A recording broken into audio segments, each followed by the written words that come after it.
Hallo und herzlich willkommen bei der Leseratte. Bei mir geht es um Bücher. Im heutigen Beitrag möchte ich euch gerne ein Buch von Jennifer L. Armentrout vorstellen, Und wenn es kein Morgen gibt. Ich mache das so, dass ich zuerst etwas über die Fakten spreche, die Autorin vorstelle, eine kurze Zusammenfassung mache und am Schluss meine Beurteilung zum Inhalt gebe. Es ist mir klar, dass es sich dabei um meine persönliche Meinung handelt. Jeder, der ein Buch liest, erlebt die Geschichte anders und das ist auch gut so. Das ist ja auch das, was die Bücher ausmacht. Wenn ihr es schon gelesen habt, bin ich sehr gespannt auf eure Eindrücke. Dann könnt ihr die unten bei den Kommentaren hinterlassen. Gut, dann eben zu den Fakten. Und wenn es kein Morgen gibt von Jennifer L. Armentrout.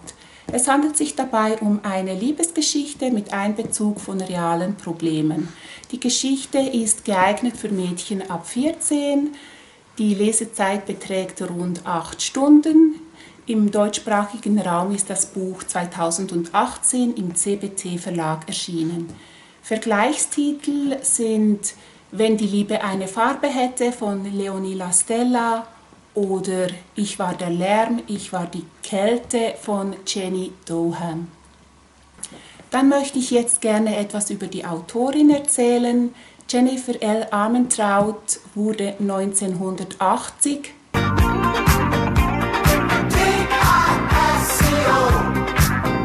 ganz genau 1980.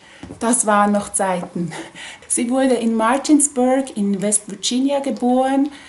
Sie schreibt seit ihrer Schulzeit Kurzgeschichten, und zwar, weil sie sich im Algebraunterricht gelangweilt hat. Wir sind so froh darüber, dass sie keinen Bock hatte auf Mathe, sonst würden wir viele ihrer tollen Romane nicht lesen können, wie zum Beispiel Fantasy-Geschichten, Science-Fiction-Geschichten, Contemporary Romance. Eines ihrer letzten Bücher, Obsidian, Schattendunkel, soll sogar verfilmt werden.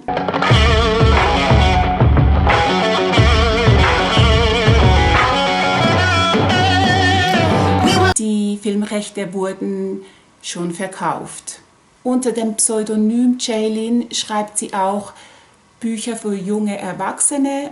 Und zwar sind das realistische und paranormale Liebesgeschichten.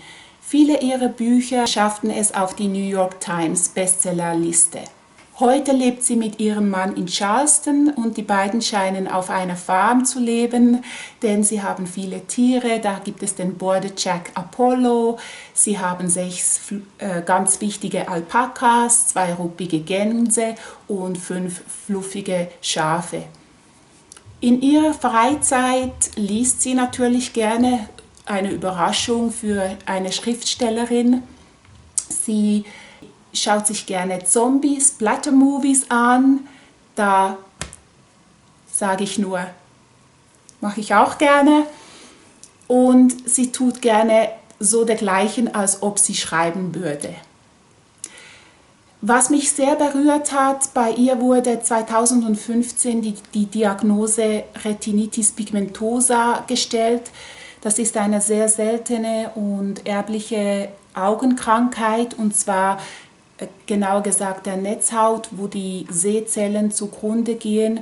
Und das Schlimmste ist, dass sich das Gesichtsfeld, das ist das, was wir sehen hier auf der Seite, immer mehr einengt und am Schluss besteht dieser sogenannte Tunnelblick. Also sie haben dann nur noch ein Sichtfeld in der Mitte und alles rundherum ist dann entweder verschwommen oder eben für sie nicht mehr sichtbar. Dies nur kurz zu ihr, weil das war, fand ich, wirklich etwas sehr Schlimmes an und für sich schon, wenn man das hat. Aber gerade für eine Schriftstellerin ist das, stelle ich mir vor, eine ziemlich schlimme Diagnose. Und sie hat gesagt, sie will, solange sie kann, möchte sie mit dem Schreiben weiterfahren und eben so viel schreiben, wie es nur geht. Gut, das zu Jennifer L. Armentrout. Dann mache ich jetzt eine kurze Zusammenfassung der Geschichte. Die Geschichte handelt von der 17-jährigen Lena. Sie ist in ihrem letzten Senior High School Jahr. Das ist so die 8., 9. Klasse. Und in ihrer Freizeit liebt sie es zu lesen. Sie schaut sich gerne True Crime Beiträge an oder spielt Volleyball zusammen mit einer ihrer Freundinnen. Davon hat sie 3 beste Freundinnen und einen besten Freund, Sebastian. Sebastian ist ihr Nachbar und sie kennen sich schon seit der 1. Klasse. Und es ist so, dass Lena unsterblich in ihn verliebt ist. Deshalb ist es nicht verwunderlich, dass 99% ihrer Gedanken sich um ihn drehen und es kommt ihr gerade gelegen, dass er sich von seiner sehr beliebten und wunderschönen Freundin getrennt hat, denn sie rechnet sich jetzt Chancen aus, dass aus ihnen ein Liebespaar werden könnte. Nach einigen frustranen Versuchen gesteht sie ihm ihre Liebe endlich. Das geschieht auf einer Party. Und noch ist ungewiss, ob er sie auch liebt. Aber dann geschieht ein wirklich tragisches Unglück. Und wer jetzt nicht gespoilert werden will, darf da 10, 15 Sekunden nach vorne spulen. Das Schicksal schlägt nämlich hart und erbarmungslos zu. Es ist nämlich so, dass sie auf der Party einen kleinen Streit hat mit Sebastian und von ihm davonläuft und dann ins Auto eines angetrunkenen Freundes steigt und es ereignet sich dann ein schrecklicher Autounfall. Und innerhalb von Sekunden ist nichts mehr wie zuvor. Jetzt muss sich Lena ins Leben zurückkämpfen. Sie muss lernen, mit ihren Schuldgefühlen umzugehen. Da komme ich dann später noch genauer darauf zu sprechen. Und dann ist da halt auch immer noch Sebastian. Dann komme ich zur Beurteilung. Das Buch liest sich leicht und flüssig und da es in der Ich-Perspektive geschrieben ist, kommt man der Hauptfigur sehr nahe. Ich fand allerdings den Einstieg ziemlich langatmig mit ermüdenden und oberflächlichen Beschreibungen der Figuren und ihres Alltags und mir fehlte da ein bisschen, dass die Figuren durch ihre Handlungen gelebt haben. Da komme ich auch gleich zu den Dialogen, die fand ich nämlich nicht so prickelnd. Die wirkten auf mich recht gekünstelt und recht oft nichtssagend. Es gab da auch viele Wiederholungen mit Beschreibungen von den Figuren, ihres Aussehens und von Landschaften. Dann ist es so, dass der Einstieg in die Geschichte auch eine sehr klischeehafte Darstellung von Teenagern zeigt.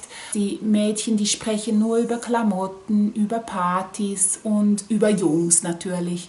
Und die Jungs hingegen, die sprechen nur über Autos, Football und Partys. Es mag sein, dass es eine bewusste Entscheidung der Autorin gewesen ist, diesen langen Vorlauf zu haben, um dann den Schicksalsschlag als wirklich dramatisches Ereignis in die Geschichte einfließen zu lassen. Nur meiner Meinung nach dauerte es wirklich viel zu lange, das ganze erste Drittel. Und ich musste mich wirklich zwingen, weiterzulesen. Und nur weil ich wusste, es wird noch eine Wendung kommen, die wurde zu Beginn der Geschichte angedeutet. Nur weil ich das wusste, habe ich dann auch weitergelesen. Nach dem doch eher seichten Beginn kam es ab dem Schicksalsschlag dann doch noch zu einer etwas tiefgründigeren Auseinandersetzung mit dem Leben und es wurde sich ernsteren Themen zugewandt. Dabei kam auch das Thema Liebe, die Liebesgeschichte zwischen Lena und Sebastian ein bisschen in den Hintergrund, was aber der ganzen Story keinen Abbruch getan hat, im Gegenteil. Ab diesem Schicksalsschlag muss sich Lena nämlich dann mit ihren Schuldgefühlen auseinandersetzen und der Frage, warum hat sie sich dem Gruppendruck gebeugt, denn sie war nämlich nicht angetrunken, sie hat keinen Alkohol getrunken, hätte sie das Unglück nicht verhindern können. Sie muss lernen, ihre Probleme zur Sprache zu bringen und somit auch ihr Leben eben weiterzuleben. Gut, dann komme ich jetzt zur Interpretation. Die Geschichte handelt von Leichtsinn und von falschen Entscheidungen und ihren Konsequenzen. Sie hinterfragt Fehler, die wir begehen aus Gründen wie dem Drang dazugehören zu wollen, Angst vor Ablehnung, Angst davor, das Falsche zu sagen, Angst davor, der Spielverderber zu sein und dann eben Dinge zu machen, die man, wenn man zweimal nachdenken würde, vielleicht nicht tun würde. Die Geschichte handelt aber auch von Verlust, von Trauerverarbeitung, von Schuld, von Überlebensschuld und wie surreal es dann auch ist, wenn man einen großen Verlust zu verkraften hat und die Welt sich einfach weiterdreht, als wäre nichts, obwohl für einen selbst von einer Sekunde auf die nächste alles anders ist. Dann geht es auch um das große Thema Alkohol und Fahren in angetrunkenem Zustand. Die Geschichte will auf die Erkenntnis eingehen, dass wir mehr sind als unsere Fehler und wir uns nicht von einer einzigen falschen Entscheidung, die wir gemacht haben, hier in diesem Fall zwar eine fatale, aber wir dürfen uns davon nicht unser Leben diktieren lassen, denn das Leben geht weiter. Man sollte auch lernen, Hilfe anzunehmen und über seine Sorgen und Probleme zu sprechen.